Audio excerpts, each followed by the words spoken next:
Let me start with this. I'm from the world of artificial intelligence, and I'm going to try to share my thoughts around networks, diversity, and trust. And I was thrilled to sit into these sessions because some of the thoughts really intermesh with what people have said before. Usually when, in my world, people think about networks, this is immediately what they jump to, and that's also a fair amount of what I spend my... Oh, that's so kind of you. Thank you very much. And that's also a fair amount of what, obviously, people at Merantix and Merantix Momentum do. So maybe just 2 short seconds. We're very concerned with how to bring the great research results of AI, deep learning, machine learning into actual implementation and into commercially viable, successful, great big companies that create big industries and a lot of jobs and etc. So while this I could spend some time on, but I'm an economist, so I would probably also lose a lot of credibility if I went too deep into these neural networks. I'm going to focus a little bit more on this and the networks that I associate with this. And I think it taps in, the briefing actually for this was, sorry Andreas to put you on the spot, why don't you freestyle? And my goal here is that you throw tomatoes at the stage, right? So that's kind of the level of provocation I'm supposed to aim for. Let's see if I succeed in any way, shape, or manner. Why am I showing this picture? It's one of my favorite paintings. It's The Birth of the Venus. It's in Florence. It's Renaissance painting, and I think it evokes, for me at least, this whole era and period in time that I would say remains very memorable and very noteworthy to all of us, because we still all pilgrimage to Florence to stay in a queue for 2 hours and look at these paintings and sort of marvel at the outcome that science, art, economy brought about at this period, in this day and age and time. And I was thinking, actually, just as I was listening to you, maybe we need to think science a little bit more backward again, a little bit more back, like a few centuries back, and kind of free it from this super siloed approach. So what you were referencing, at least that's my interpretation, and I'm just going to go for it. As I said, that's my main KPI. What this evokes to me is basically you have many people in one network, in one community, that are excellent in what they do. You kind of have people at the total pinnacle. And what we saw when you actually look and research a little bit where this comes from, you see that a lot of these people had common teachers. So there's a lot of this kind of studio approach that you had in art, but also in science, where some people would start thoughts and they would be finished by whole leagues of scholars. So the construction works, that were done by Leonardo da Vinci, they were very seldomly kind of planned through in the nitty-gritty by him, but it was kind of a whole armada of people. And out of these schools of thoughts, there was a big spike of excellence, and I think it has something to do with not settling for mediocrity. So you had like excellent minds, and you had excellent minds also in the same place, and sort of in a whole mind frame. And I would also argue kind of in a sort of cross-fertilizing as well a lot, right? Because you kind of look at this very condensed time period, and you see this enormous outcome. So that, let's say, this is maybe my backward image of where maybe the goal could be. And then I talked about this. We obviously have people who were active in this network, and there are, I would say, certain parallels of what we're trying to achieve. Today you have sort of capital, you have art, you have science, you have different nodes in this network that kind of play together, and that's also part of, I would say, the approach that we are trying to implement. We're basically a venture studio. We try to bring together different networks, right? Networks of capital, networks of talent, networks of scientists, networks of technology, etc., and kind of overlay them and build companies. So we're kind of trying to create the network of networks, or what you want, or maybe it goes back to ecosystem. I don't know. The terms blur. Obviously, I'm not working towards something that backward. Mine will look a little bit more like that, but the network that I'm backward engineering will look a little bit more like that. But why is this also very important, I think, for us? And also thank you for the thought that you shared just now. For us in our domain, when we look at successful AI machine learning driven companies, we see a lot of the companies in the B2C space. And it's basically, it was a whole advertisement for college dropouts.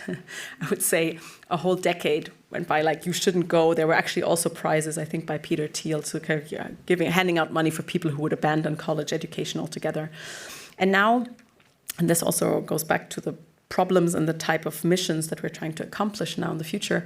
Now, at least the problems that we're looking at and we're trying to solve are really very science heavy, and we actually need people that have completed PhDs and probably postdocs and so on, because that's sort of the level of expertise you need to invent new methodologies or new techniques. And here we have this problem of trying to connect them. So that's basically this dual PhD problem, which you might or might not have heard of, that we're trying to basically bring together a really deeply skilled machine learning engineer together with a really deeply skilled, unique skill set in, I don't know, microbiology or chemical, biochemistry or so on, to sort of create new solutions. And so this brought me back sort of to this image of the Renaissance and how did we think about science then? And I looked at some of the CVs. And for example, when you look at a CV of Isaac Newton, right, you kind of notice he looks very unfocused when you look at the CVs, like theologian, he's like a theologist, he's an astronomer, mathematician. You find like all sorts of discipline mixed into this. So maybe let me put my axe into the same spot that you just hit a while ago of thinking of how can we bring them together and how can we think, I like this word, in a combinatorial manner of how to bring together this talent. For us, this seems absolutely key.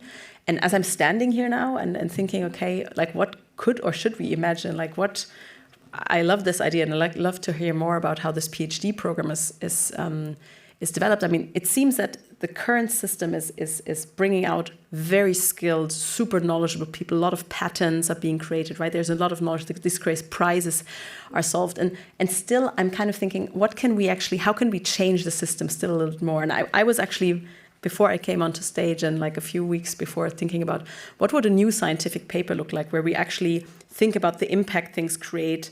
I mean, not to put the scientific community on the stand, but I once took a course at university on how these scientific publications actually are run and how this whole system works. And I think it's a great point of frustration for not only scientists, but probably also other people on like how all of this works and interacts. But I was really thinking, like, how can we make this more impact driven and more thinking more about a concept where we can have a scientific publication where you get a lot of currency and a lot of academic street cred for something that actually creates a lot of impact out there in the world. I think it would be great. I don't know if Raphael is crazy enough to fund a magazine like that, but he's not here, so I can ask him later. Or maybe Elon Musk.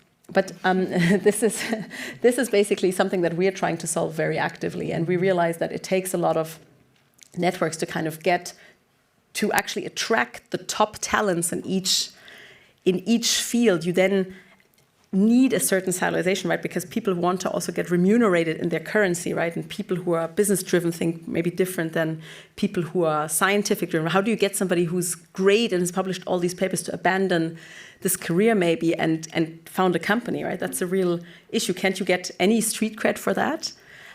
So that's kind of the axe I'm going, and I know there is like chief science officers, and we also have a research department, and we also publish papers, but it seems to almost be like on a very different axis than the main business we're doing. And I'm also wondering how can we join this more into the same direction.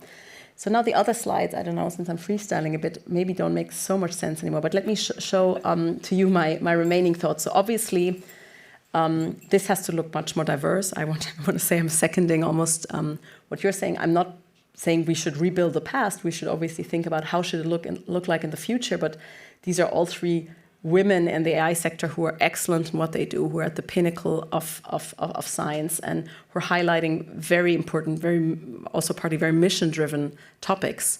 And I think for me, that's something that bringing together people and giving people access, right? We're, for example, here building an AI campus in Berlin.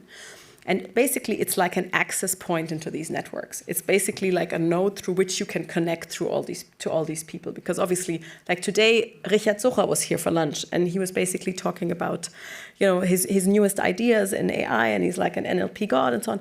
And it's hard for even very good students here in Berlin to be visible to such a person, but by providing such a node through which you can tap into this global network of excellence, I think that's already one important point in building excellent companies as well that are really, really good at solving a specific problem and can really provide a high-value contribution. And I think that is much better than sort of providing mediocre thoughts to everybody. So that's something that I have a very strong hypothesis around, that I would rather learn from somebody, even the metaverse, who's really the best in the field. And I think that's kind of what I would infer from the Renaissance example, than sort of learning sort of a mishmash from mediocrity. So I think this excellent idea, and this, which maybe come with silos, and this meshing and networking idea, we kind of have to create a space how to make this work together. I think I'm going to skip the rest of my slides, because probably the moderator is already quite nervous about timing. I'm never nervous about the time. I can't control the time. It will tick. And it would just keep ticking. Thank you very much. That was quite interesting, wasn't it? And I like the way you freestyled. I was just wondering, I was just making a note there, really.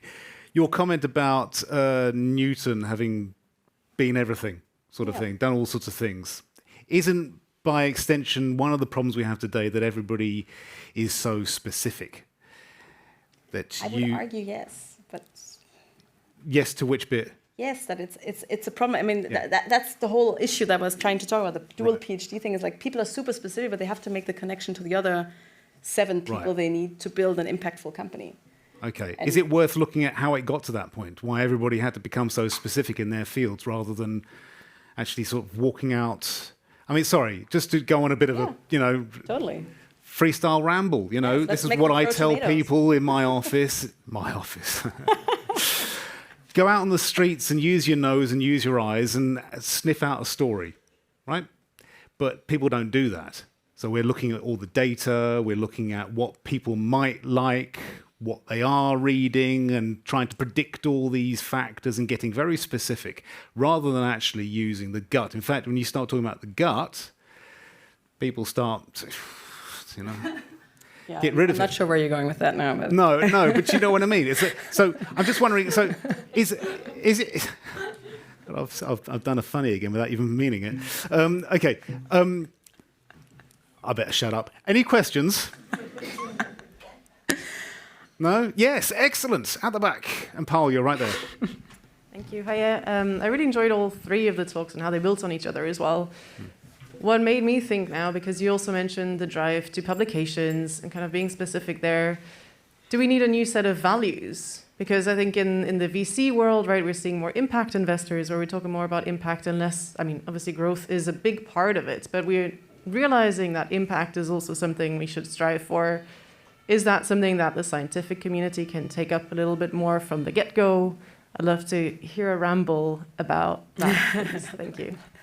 You've got 30 seconds because there's coffee outside. Okay, I need coffee too. So I would say yes. I think we need to rethink this. And I would also argue that not all investors that are sustainability investors are really completely living the sustainability core values and KPIs, right? Because in the end, it's still about next funding rounds. And let's say there's also value to that. I'm not discrediting the greedy entrepreneur who tries to create a really great business and kind of conquer the world with it to make it scalable, right? It's probably also a dimension we need, but yes, I would argue it's maybe not balanced out with other factors. And I would really love to continue the conversation. What could those values be?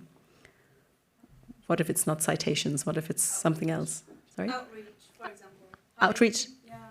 Yeah. How many people use it? How many, How many people talk about it? Yes. Keep going. Keep going. And good news, there's coffee to keep going. Yes, exactly. I think we need to open up the curtains and get some doors opened and refreshments for you. We are up against the clock once again. I was once told you can't control that. Nicole Büttner, thank you very much. That was really, really cool. Thank you very much.